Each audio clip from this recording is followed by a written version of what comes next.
Obviously not the outcome you guys wanted. What did you see out there as far as what the Clippers were doing to kind of limit you guys?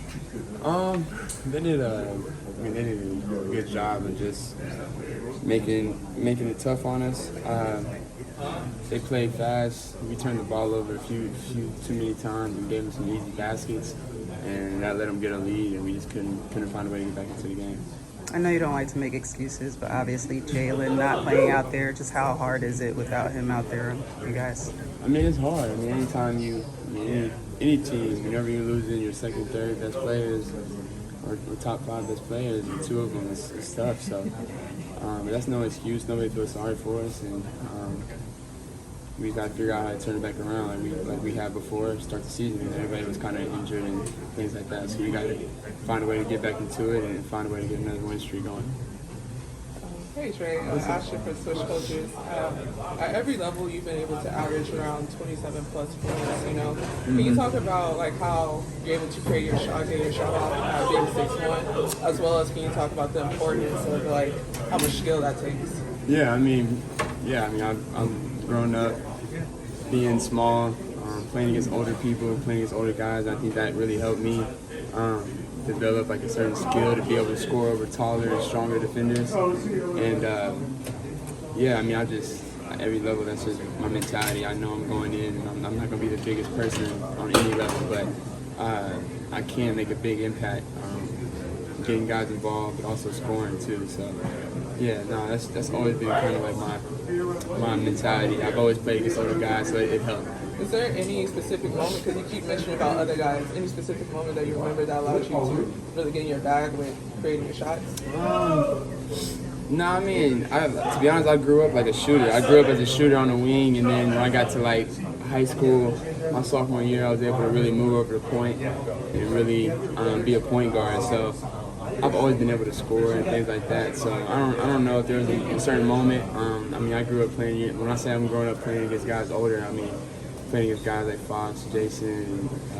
There's a lot of guys that I played against that are older than me in high school. So and now they're pros. So it's part of it. I've played against a lot of guys. There's a lot of kids that are watching your game. Is there any advice that you'll give to the high schoolers? Really, if you follow me or you follow any other talented basketball player, just focus on whatever makes you happy, things like that. Because at the end of the day, you want to do it's fun to you. You don't want to. This doesn't feel like work to me. This is fun. You know what I'm saying? So if this is fun for you, dedicate your whole life to it. You're going to have to understand you're going to make sacrifices to get what you want. And so that's what you got to do. Hi, Trae, French media. What do you think about Zachary first season? And did you give him some advice maybe? Yeah, he's having a really good first season. Obviously, he's gonna have some ups and downs being a rookie. You're gonna have good night shooting, bad night shooting, and I think for me, just understanding that and giving him as much advice as I can on just moving on to the next one, controlling the things you can control on defense and things like that, and the offense is going to come. So those are some of the things I've given him. Trae, I know running has been a big part of the philosophy this season for you guys and using that to generate some of that offense. I know it's been a long road trip for you guys. How have you tried to manage some of the ups and downs that these long road trips can do in terms of affecting how you guys get out and play your game? No, for sure. We played some really good teams, and we got to give them some credit too. They know we coming in to run. They know we coming in to play a fast pace. So it's not going to be easy, but hopefully this day off tomorrow will allow us to get some rest, and then getting over to Utah, we get some rest and be ready to play against Utah and have our legs. I know that sometimes it's tough when you guys are trying to find the right balance of the guys that kind of get some of that scoring going when you head to the bench. What have you seen that has been kind of the Achilles heel of, getting guys generating scoring and especially with Jalen out? Well, I think more of it's just consistency of us playing.